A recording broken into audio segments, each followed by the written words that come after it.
প্রেম ঘোর লিখেছেন নার্গি সুলতানা রিপা। পর্ব সংখ্যা ২৬। সাদাত নৌসিনের দিকে ফিরে তাকানোর জন্য নৌসিন ভাবল সাদাদের রাগটা কমে গেছে বোধহয়, কিন্তু না, সাদাত ওর কথাই নৌসিনের ভাবনাটা ভুল প্রমাণ করে দিল। আমি সারাদিন অফিস করে এখন খুব টায়ার্ড, আর তোমার উপর শুধু শুধু রাগ দেখানোর কোনো ইচ্ছে আমার নেই। সরে দাঁড়াও, আমাকে ফ্রেশ হতে দাও। নৌসিন বুঝতে পারছে সাদাদের রাগ এখনো কমেনি, তবুও আর কথা বাড়ালো না। অফিস থেকে এসেছে, আগে ফ্রেশ হয়ে খেয়ে নিক, তারপর কথা বলা যাবে। নৌসিন চুপচাপ সাদাদের সামনে থেকে সরে আসে। সাদাত ওয়াশরুমে ঢুকে হাত মুখ ধুয়ে রুমে ঢুকে দেখে নৌসিন খাটের ওপর টি শার্ট আর ট্রাউজার রেখে গেছে। সাদাত চেঞ্জ করে একটা ফাইল নিয়ে বসে। নৌসিন সাদাতকে খাবার জন্য ডাকতে এসে দেখে সাদাত ফাইল চেক করছে। সে সাদাতের পাশে বসে বলছে, কি করছো তুমি? ফাইলে চোখ রেখেই সাদাত জবাব দিল, দেখতেই পাচ্ছ। তা তো দেখতেই পাচ্ছি, এখন নিচে চলো, খাবে। খেয়ে এসেছি আমি। মানে? খেয়ে এসেছি। সাদাত, তুমি আমার সাথে এমন করবে না, চলো বলছি। বললাম না। আর কিছু বলার আগেই নৌসিন সাদাতের হাত থেকে ফাইলটা নিয়ে সরে গেল। হোয়াট? কি? আমি কিচ্ছু করিনি, ফাইলটা আমি চেক করছি। তোমায় করতে হবে না, তুমি বই নিয়ে বসো। একটা ফাইলই বাকি আছে, আমি দেখে নিচ্ছি। না, আমি দেখবো এটা। নৌসিন, মাথা গরম করিও না, এমনিতেই মেজাজ ভালো নেই। তো ওটাই তো বলছি, কেন ভালো নেই? সাদাদের রাগটা এতক্ষণ চেপে থাকলেও এখন আর চাপিয়ে রাখতে পারলো না। নৌসিনের হাত থেকে ফাইলটা কেড়ে নিয়ে ফ্লোরে ছুঁড়ে মারলো। তারপর নৌসিনের কাঁধে 2 হাত রেখে ঝাঁকি দিয়ে দাঁড় করালো। কেন বুঝতে পারছো না তুমি? নৌসিন পুরোই হতবাক, অবুঝের মতো সাদাদের মুখের দিকে তাকিয়ে আছে। সাদাত আবারও বলা শুরু করলো, বুঝতে পারছো না তুমি কেন আমার মেজাজটা চটে আছে?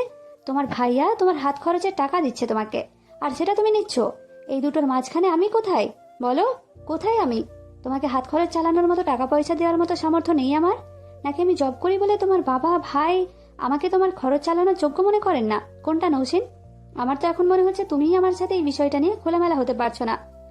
সাদা জোরে জোরে কথাগুলো শোনাচ্ছে নৌসিনকে। নৌসিন কি বলবে বুঝতে পারছে না, চোখ দিয়ে শুধু পানি পড়ছে তার। এই, কাঁদবে না একদম। ভাইয়া এমন কিছু ভেবে টাকা দেয়নি। নৌসিন, আই নো, বাবা আর ভাইয়া এমন কিছু ভেবে না। আমি রাগে বলে ফেলেছি, বাট এটা আমি কি করে সহ্য করবো যে আমার বউয়ের হাত খরচের টাকা তার বাপ ভাই দিচ্ছে? হতে পারে তুমি তাদের একমাত্র মেয়ে বা বোন, বাট নৌসিন, এখন তুমি আমার বউ। কথাগুলো আস্তে বলে আবারও সাদা ধমকের সুরে বলতে থাকে। সারা ঢাকা জানে তুমি কার মেয়ে আর কার পুত্রবধূ। এটাও জানে তোমার বাবা মোর রিচ আমাদের চেয়ে। এখানে আমার কি করার আছে? তার মানে আমি কি তোমাকে পাওয়ার যোগ্য নই? আমার বাবা ভাইয়ের এতটাও কম নেই নৌসিন। হতে পারে তোমার বাবা ভাইয়ের ডিমান্ডটা বেশি, তাই বলে আমার বউকে যথেষ্ট ভালো রাখার ক্ষমতা কি নেই আমার? সাদা, প্লিজ এমন বলো না। কাঁদতে কাঁদতে বলে, তো কি বলতে পারি আমি? তোমার ভাইয়ার কাছ থেকে হাত খরচে টাকা নিচ্ছ তুমি? আমি জানতাম না। ভাইয়া আগেও আমাকে এমন করে টাকা দিত, তাই হয়তো অভ্যাসটা বাদ দিতে পারেনি। আমি নেক্সট টাইম ভাইয়াকে বলে দিব, প্লিজ। সাদাত পাশে থাকা একটা টি টেবিলে লাথি মেরে বলে, ড্যাম ইট। রুম থেকে বেরিয়ে যায়। নৌসিন কি করবে কিছু বুঝতে পারছে না। সাদাত অল্পতে রেগে যায়, বাট আগে কোনোদিন এতটা রাগ দেখায়নি নৌসিনের সাথে। নৌসিন কাঁদতে থাকে, সাদাদের ফেলে রেখে যাওয়া ফাইলটা তুলে রেখে বিছানায় শুয়ে কাঁদতে থাকে। ভাবছে টাকাটা ফেরত দিয়ে দিবে, কিন্তু কি বলবে? ওর ভাই যে সাদাদের থেকে আরো 10 গুণ বেশি রাগে। বাবাকে বোঝানো সহজ, কিন্তু ভাইয়া কথাটা শুনলে সাদাদের ওপর খেপে যাবে। নৌসিনের মা যখন রেগে গিয়ে নৌসিনকে বকাবকি করত, তখন নৌসিনের ভাই সারা বাড়ি চিল্লিয়ে মাথায় করে রাখতো, আমার বোনকে বকার সাহস কারণেই, মা কেন বকবে? ওর মায়ের সাথে রাগারাগি করত। তারপর নিজের হাতে বোনকে খাইয়ে দিত, আর ওর মাকে ওয়ার্নিং দিত যেন পরের বার ওর বোনকে এমন কথা না শোনায়। যদিও নৌসিনের মা নৌসিনকে বছরে একবার বকতো কিনা সন্দেহ। আর সে ভাই যদি শোনে সাদাত টাকার জন্য রাগারাগি করেছে ওর বোনের সাথে, আমাকে সাথে সাথে বাসায় নিয়ে যাবে। এতটাই বজমেজাজি। আমি কি করব? ভাইয়াকে বলা অসম্ভব। আর সাদাত, ও তো কিছু বুঝতেই চাইছে না। নৌসিনের কান্না যেন থামছে না। ওইদিকে সাদাত ড্রয়িং রুমে বসে আছে। প্রাপ্তি ডিনারের জন্য ডাকলে ওকে একটা ঝাড়ি দিয়ে পাঠিয়ে দিল। প্রাপ্তিকে রাফসা আবার পাঠালো নৌসিনকে ডাকতে। প্রাপ্তি রুমে ঢুকে দেখে নৌসিন ফুপিয়ে ফুপিয়ে কাঁদছে, আর এতটাই কেঁদে চলেছে যে হিচকিও আসছে। প্রাপ্তি একরকম দৌড়ে গিয়ে নৌসিনের পাশে বসে জানতে চাইলো, ভাবি তুমি কাঁদছো কেন? নৌসিন আগে বুঝতে পারেনি রুমে কেউ এসেছে, তাই তাড়াতাড়ি ওড়না দিয়ে চোখ মুখটা মুছে নিয়ে বসে পড়লো। কই না তো। কথা আটকে আটকে যাচ্ছিল। ভাবি, তোমার চোখ মুখ এত লাল হয়ে গেছে, আর তুমি কতক্ষণ ধরে কাঁদছিলে? কেন ভাবি, ভাইয়া কি বকেছে? জানো তো ভাইয়া এমনি অল্পতে রেগে যায়। প্লিজ ভাবি, মন খারাপ করো না, খাবে চলো। নৌসিন অনেক কষ্ট করে কান্না চাপিয়ে রেখে বলল, না সেরকম কিছু না, মাথা ব্যথা করছিল তো তাই হয়তো চোখ মুখ লাল হয়ে গেছে। হয়েছে, আমাকে আর বোঝাতে হবে না, আমি অরূপ নই, কাঁদতে কাঁদতে এখনো হিচকে আসছে আর উনি বলছেন কাঁদেননি। ও সোনা ভাবি, খাবে চলো। প্রাপ্তি তোমরা খেয়ে নাও, আমি একটু পরে খাবো।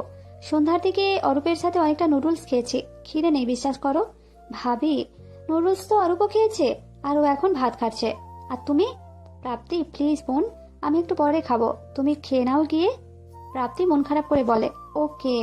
প্রাপ্তি যেতে নিলে নৌসিন পেছন থেকে ডাক দিয়ে বলছে, প্রাপ্তি বাইরে কিছু বলো না প্লিজ। আমি ঠিক বুঝতে পেরেছি তুমি কাঁদছিলে। প্রাপ্তি নৌসিনের কাছে এসে ওকে জড়িয়ে ধরে বলল, ও ভাবি বলো না, ভাইয়া বকেছে তাই না? কেন কাঁদছিলে তুমি এভাবে, বলো না। নৌসিনের চোখে আবার পানি এসে গেল। চোখের পানি মুছে ফেলে মিথ্যে একটা হাসি ফুটিয়ে নিল। প্রাপ্তির গালে হাত রেখে বলছে, না রে পাগলি, তেমন কিছু না। বলবে না তাই তো? আমি কিন্তু বড় হয়ে গেছি, ছোট নেই আর, বলা চাই আমাকে। সত্যি বলছি তেমন কিছু না, তুমি খেয়ে নাও, আমি পরে গিয়ে খেয়ে নিব। কাউকে কিছু বলবে না প্লিজ, বলবে যে পরে এসে খেয়ে নিবে। অভিমান করে বলে প্রাপ্তি। রাগ করে না বোন, দেখো ঠিক খেয়ে নেব। আর শোনো, তোমার ভাইয়াকে নিচে খেতে ডাকলাম আর একটা বিশাল ঝাড়ি দিয়ে আমাকে তাড়িয়ে দিল। ও সরি, ওর হয়ে আমি সরি বলে দিলাম। আরে ভাবি না, ভাইয়া এমন ঝাড়ি প্রায়ই দেয় আমাকে। দেখো কাল সকালে এর জন্য গিফট চেয়ে বসবো আমি। যত ঝাড়ি দিবে তত গিফটও দিতে হবে, না হলে হাল ছাড়বো না আমি। আচ্ছা চেয়ে নিও, এখন যাও খেয়ে নাও। তোমরা দুজনে পরে গিয়ে খেয়ে নিও তাহলে। প্রাপ্তি চলে গেল।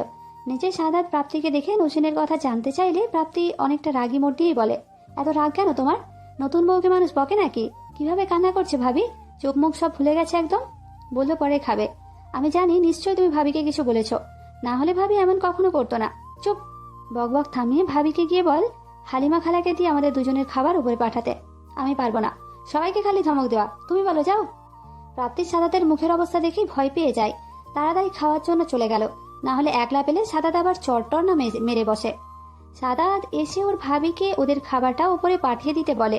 কেউ কিছু জানতে চাইল না, আর নতুন দম্পতি আলাদা খেতেই পারে। আর প্রাপ্তিও কাউকে কিছু বলল না। সাদাত রুমে ঢুকে দেখে নৌসিন পাশ ফিরে শুয়ে আছে। মনে মনে ভাবতে থাকে ওর কি দোষ ছিল, ওকে বকার কোনো দরকার ছিল না। কেন যে বউয়ের উপর রাগ করতে গেলাম নিজেও জানি না। ধুর, একটা সামান্য বিষয় নিয়ে। ওর ভাই তো আর আমাকে যৌতুক চাচ্ছে না যে আমার এতটা রাগ করতে হতো। যদিও বিষয়টা খারাপ লাগার, তাই বলে নৌসিনকে আমি আসলেই যাতা একদম।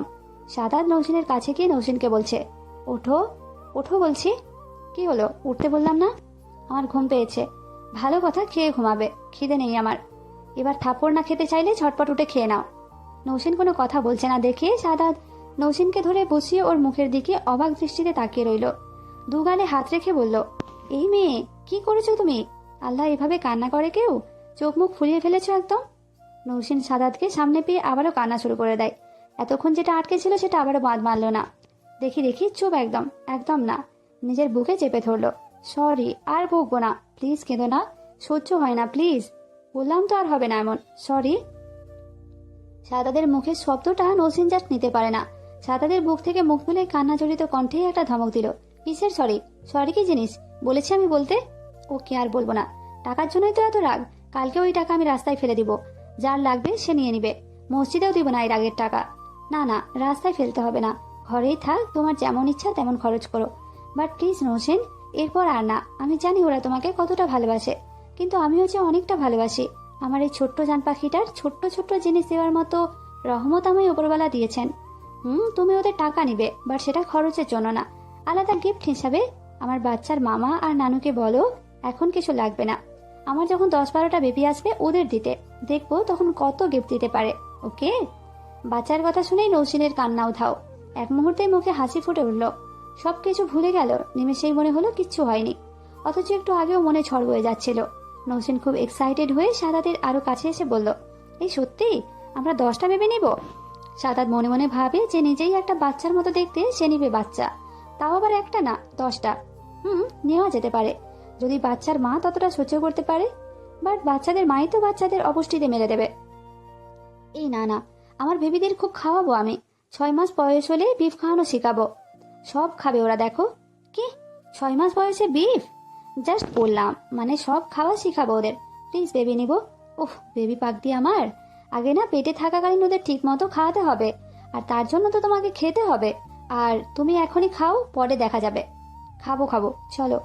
আরে দাঁড়াও, এখনই তো বেবি আসেনি, আর খাওয়ার উপরে আসছে। ও আচ্ছা, আসুক। সোনা বেবি কবে নিব? সেমিস্টার শেষ হোক পরে বলবো। নৌসিন মনটা খারাপ করে বলল, সেমিস্টার, আর মুখ বেঁকায় না যান, পরে বাচ্চারা বেঁকোমুখী মা ডাকবে। সাদাত বুকে আস্তে করে ঘুষি দিয়ে বলে, এতটাই আসতে যে পিঁপড়াও মরবে কিনা সন্দেহ। আমি কিন্তু সেমিস্টারের পরে আর শুনবো না। হালিমা বেগুন তখনই খাবার নিয়ে ঘরে ঢুকলেন। খাবার দিয়ে চলে গেলে সাদাত বলে, আচ্ছা সেটা দেখা যাবে, এখন খেয়ে নাও। কিন্তু কোনো আওয়াজ না, জাস্ট চুপচাপ খাওয়া। ওকে, বাট খাইয়ে দিতে হবে, আর হাত দিয়ে, চামচ হলে চলবে না। আচ্ছা, মুচকি হেসে সাদাত বলে। সাদাত নৌসিনকে খাইয়ে দিচ্ছে আর নিজেও খাচ্ছে। অল্প খেয়েও নৌসিন নানা করছিল, কিন্তু সাদাত জোর করে খাওয়াচ্ছে ওকে। খাওয়া শেষে ও মা গো, পেট ফেটে গেল। আবার হাসে দেখো, এইভাবে কেউ মুখ করে ঢুকায়? ইস, পেট কত বড় হয়ে গেছে পেটে হাত রেখে। এমনি স্বাভাবিক ম্যাডাম। ইস, হ্যাঁ, এবার ঘুমাও তো, অনেক কান্না করেছো, আর রাত জাগলে মাথা ব্যথা করবে। তুমি ঘুমাও, আমি ফাইলটা চেক করে শুয়ে পড়বো। এই, কি হলো আবার? আমার তো বুকে না শুলে ঘুম আসবে না। ও, তাই বলুন। ওকে, ফাইল থাকুক নিজের মতো, আমার বউ আমার বুকে থাকুক। সাদা তার মুহূর্তও দেরি করলো না, শুয়ে পড়লো। আর নৌসিন বিছানায় বসেছিল, তাই এক টানে ওকে নিজের বুকে টেনে নিয়ে এলো। নৌসিন সাদাতকে খুব শক্ত করে জড়িয়ে রেখেছে, আর সাদাত এক হাতে নৌসিনের মাথায় হাত বুলিয়ে দিচ্ছে, আর অন্য হাত নৌসিনের পিঠের ওপর দিয়ে রেখেছে। বউ, বলছি যে আজ তো কালো সাজার কথা ছিল। ওহো, মনে ছিল না গো। গো? স্বামীকে তো বলাই যায়। বেশ শুনতে, কিন্তু আবার বলো তো। ইস, পারবো না। আরে বলো না। হ্যাঁ গো, মনে ছিল না। আর তুমিও তো মেকআপ আনোনি। আহা গো, সরি গো বউ, কাল আনবো। এই, আবার সরি? ওকে ওকে, আর হবে না গো বউ। দুজনেই হেসে ওঠে গো সম্বোধনে। ওগো শুনছো? হ্যাঁ গো বউ, বলো। I love you, I love you too, I love you too. কি, দুবার কেন বললে? কারণ বিকেলে আমার বউটা আমার আই লাভ ইউ বলেছিল, বাট তার রাগী বরটা রিপ্লাই না দিয়ে ফোন কেটে দিয়েছিল, তাই। সাদাত নৌসিনের চুলে, মাথায়, কপালে ভালোবাসার ছোঁয়া দিয়ে বলল, জান পাখি, এখন ঘুমাও, সকালে কিন্তু ঘুমাতে দিব না। নামাজ পড়তে বসবেন। এত সকালে? অনেক পড়া মিস হলো কিন্তু। ওকে, ঘুম না আসলে পড়বো। আচ্ছা, তোমার ওই বজ্জাত ঘুমটাকে আমি দেখে নিব। বাট শোনো, রাতে ঘুম ভেঙে গেলে দেরি না করে আবারও ঘুমিয়ে পড়বে। ওকে ওকে। সাদাত চুলে বিড়ি কেটে দেওয়ার অল্প সময়ের মাঝেই নৌসিন গল্প করতে করতে ঘুমিয়ে গেল। সাদাত আবারও ঘুমন্ত নৌসিনের মায়ায় পড়ে যায়।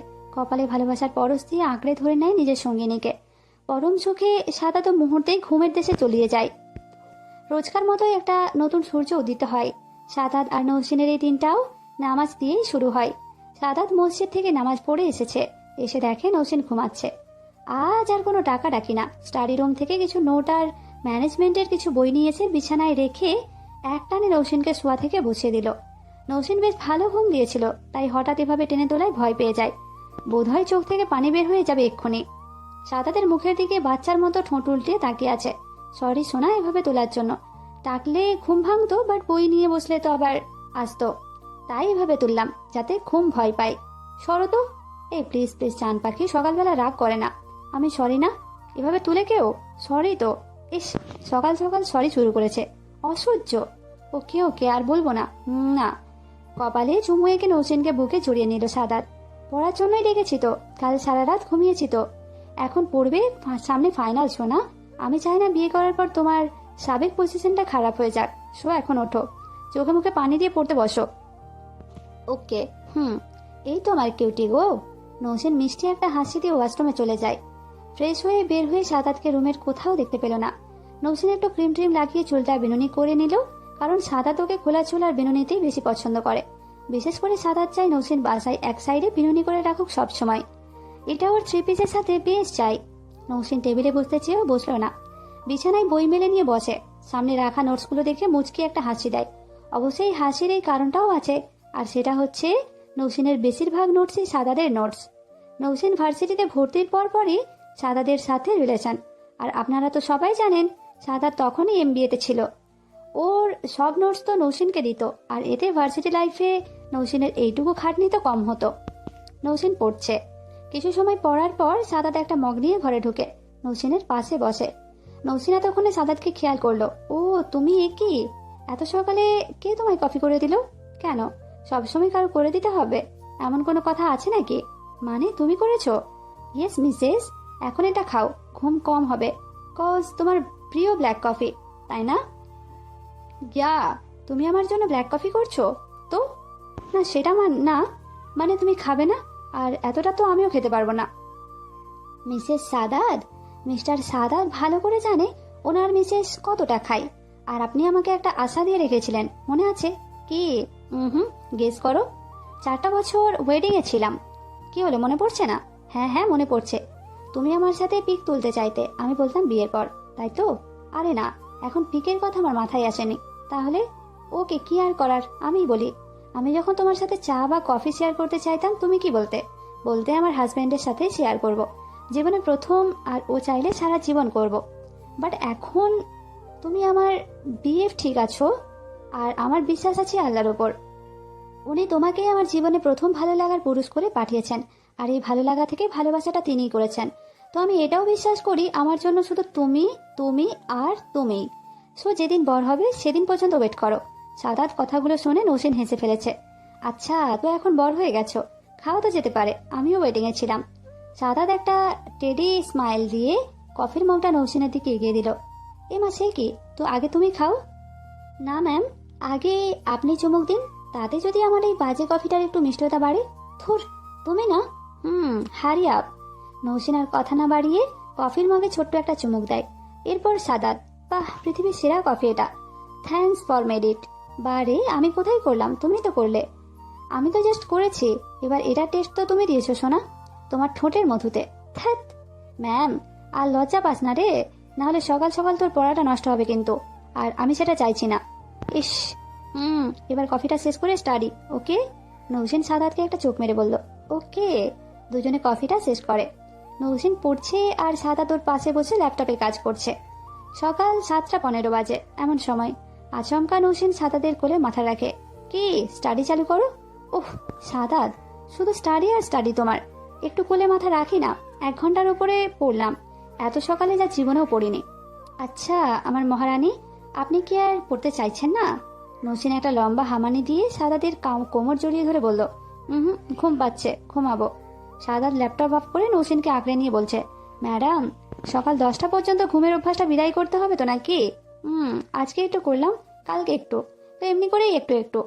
সাদাত নৌসিনের কথায় ঘর কাঁপিয়ে হাসতে হাসতে বলছে, ওকে সোনা পাখি, তাহলে এখন একটু ঘুমাও, বাট 1 ঘন্টা। মুচকি হেসে নৌসিন জানায়, আচ্ছা তাহলে তোমার কোলে মাথা রেখে ঘুমাবো, তুমি মাথায় হাত বুলিয়ে দাও। কোলে? বাট জিমে যেতে চেয়েছিলাম আমি। রাখো তো জিম, এমনিতেই ফিট তুমি, এখন আমার মাথায় হাত বুলিয়ে দাও না, প্লিজ প্লিজ। জো হুকুম মেরি রানী। Love you. সাদাত নৌসিনের মাথায় ভালোবাসার পরশ দিয়ে বলল, লাভ ইউ টু। নৌসিন সাদাতের উড়োতে বিভোর হয়ে ঘুমাচ্ছে। সাদাত নৌসিনের ওপর দিয়ে হাত রেখে ল্যাপটপে কাজ চলছে। সকাল 9টা। সাদাত নৌসিনকে ডেকে তুলে দিল। দুজনে একসাথে ব্রেকফাস্ট করতে নিচে গিয়ে দেখে সবাই ওদের জন্য ওয়েট করছে। কিরে নৌসিন, ঘুম ভাঙলো তোর? সবার সামনে নৌসিন একটু লজ্জা পেয়ে যায়। আসলে বাসায় না আমি সকালবেলা ঘুমাতাম, তাই আর কি অভ্যাসবশত।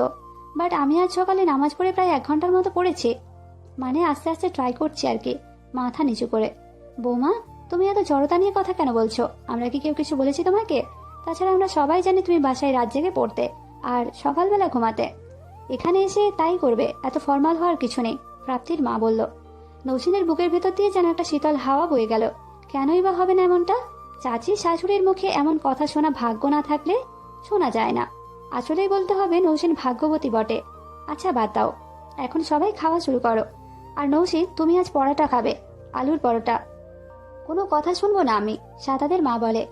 নৌসিনের মাথায় হাত, যে তেল দিয়ে রুটিই খায় না সে আবার খাবে পরোটা, তার উপর আলুর। মা, তেল তো তো কি হয়েছে? শরীরের দিকে দেখেছো? একবার বাতাস এলে মনে হয় উড়িয়ে নিয়ে যাবে।